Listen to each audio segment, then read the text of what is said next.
له تېرو 40 کالو څخه د پښتو دغه وطن دغه سیمه په جنګ حالت کې ده او په یو داسې سخت حالت کې ده چې خلاصی نه ځینې کېږي.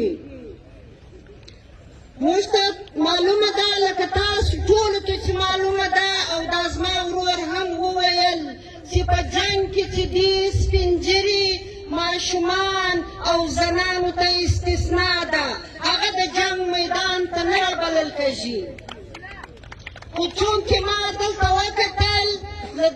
له 3 اویا ورځو څخه چې دا کوم پرلط ناست دی په دې کې سپین ږیرو هم حصه واخیستله او ماشومانو هم کفنونه تر سر تړلي حصه واخیستله، مازورانو بوډانو ړندو هم حصه واخیستله. نه بې حیثیت د یو باشعوري انسان او د یو لیکوالي او د تعلیم یافته خور زما هم دا فرض جوړېږي چې زه خپل د وروڼو سره په دې پرلط کې شامله شم او خپل اواز د نړۍ په هره سیمه په هر ځای پورې ورسوم. زموږ دا څه چې ځوانان دي، دا څه چې کورونه دي، د دغو چولې چې کومې بلې دي، دغه د چمن اخوا دېخوا په تجارت باندې دي. یوازې د چمن پوله ده او د کوژک دره د افغانستان سره نږدې دا هغه سیمه ده چې له هر قسمه سرداري نظام څخه پاکه خاوره ده. د دې ځای د خلکو چولې د دې ځمکې په وسایلو او د بادر د پولې له دېخوا اخوا په تجارت بلې دي. چمن له 1896 پورې د افغانستان حصه و او له هغه وخته تر دا اوس پورې دا ښار د افغانستان او سنټرل ایشیا ترمنځ د رابطې لاره وه. په دې پوره هر قسم فوجي او تجارتي قافلې تېرېدې او له افغانستانه یې انګور، انار او نورې مېوې پر دې لاره باندې راتېرولې. یعنې د ملک د صنعتي، تجارتي، اقتصادي سرګرمیانو مرکز دغه د چمن پوله وه. زموږ کورونه، زموږ جایدادونه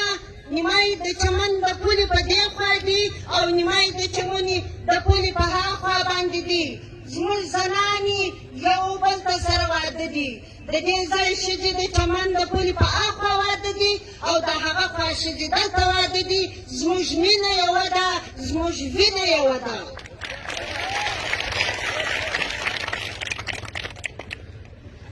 موږ د چک پوسټ په ذریعه باندې دلته تګ راتګ په ډېره اسانۍ سره کېدی. دا یو چک پوسټ نه و، خو موږ ته تر پټې پورې ډېر چک پوسټونه نور هم جوړ سوي وو. په دې چک پوسټ باندې زما شناختي کارت، زما پاسپورټ و.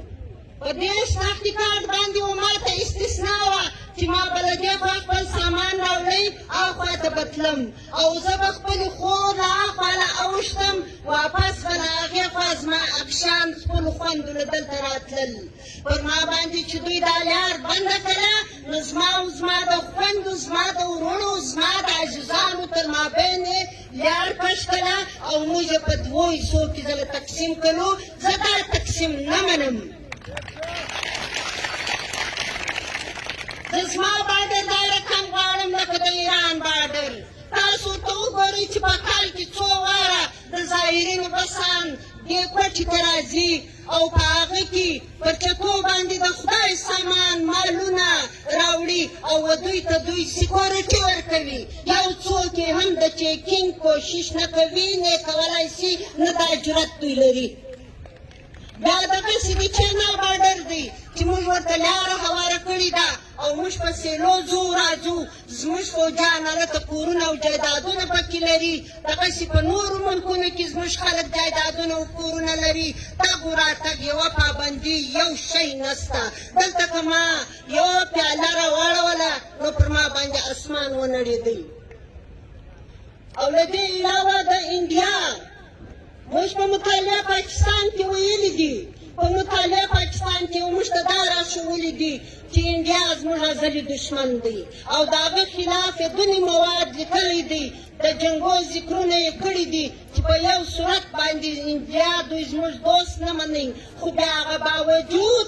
موږ د خلکو د پنجاب دا کوشش دی چې له انډیا سره تعلقات برابر سي و دوی ته دوستي بس وچلېږي دوستي ټرین یې هم وچلاوي او له هغه ځایه ده چې خلک پر ما بمبارۍ وکړي هغه پایلټ دوی ونیسي او په ډېر معززه او ښه طریقه باندې واپس و دوی ته ورحواله کړي.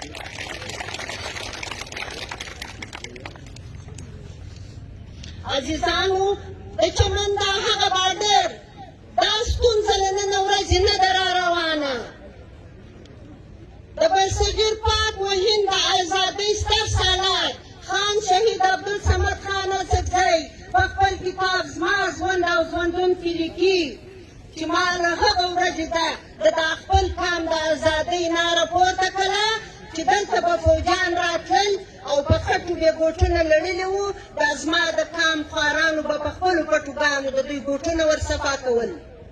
د هغه وخته څخه دلته د سرداري نظام نسته نه چا منلی دی او نه موږ غلامان اوسېدلي یو نه موږ غلامي منو. پر دې چمن بارډر باندې د قاضي ملا سلام اشیزی سوسنې چمن کتاب سوځل سوی دی د شعرو له کتابه زه د دوی دونه خار خوړی نو دوی زما د ولس له جذبې او زما د ولس له پوهې دوی و موږ ته نه د تعلیم ذریعه راکوي دوی نه و موږ ته د معاش ذریعه راپرېږدي نه موږ د بنیادي سهولیات یو صحت یو مرکز لرو او د دوی په وطن کې کارخانې زما په ګیس او زما په کولو باندې چلل شي او د دوی په وطن کې چې کومې درختې ونې او آبادیانې دي دا ګرد دي د خیبر پښتونخوا په اوبو باندې آبادې دي او د دوی په وطن کې په سوو نه بلکې به اوس وزرو ته رسې فیکټریانې دي و هر سړي ته روزګار ورحاصل دی زما د روزګار یوه ذریعه دغه د چمن پوله وه او دا روزګار نن دوی پر ما بند کړی دی لیکن نه یې سي بندولی روز تر مرګه پورې به موږ په دغه احتجاج او په دغه پرلتونه دا پرلتونه به نور هم په مخه ځي نور به هم د لغټه ځي د جنوبي پښتونخوا بلکې په خیبر پښتونخوا په هر ښار کې به دغسې پرلتونه نور هم جوړېږي. عزیزانو زموږ حوصلې د کوژک د درې په شان سختې او مضبوطه او اوچتې دي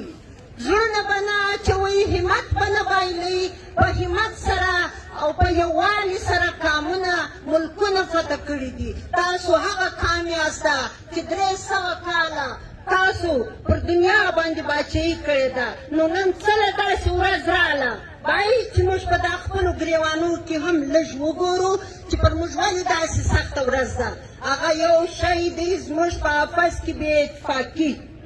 دا ورور دلته اوس خبره کوله و ډریورانو ته یې ویل و نورو تاجرانو ته یې ویل چې په یو تاریخ چې کوم دوی هړتال کوي نو زما هم ګردو ته دا خواست دی چې یووالی راوړي او دا هړتال کامیابه کړي دا چې نن زما په کور کې بده ورځ ده سهار د هر یوه پښتانه په کور کې دغه ورځ راتللی سي. زه نور خپل تقریر نه اوږدوم دلته مشران ناست دي هغه به تاسو ته خپلې ویناوې کوي دا یو پیغام درته وایم چې د ملي مشر محمود خان اڅکزی کوششونه روان دي انشاءالله دې ځپلي قام له به ضرور یوه نه یوه خوشخبري یو نه یو وخت ضرور ورمیلاوی شي. ډېره مننه کور مو ودان چې زه مو واورېدلم په درناوي.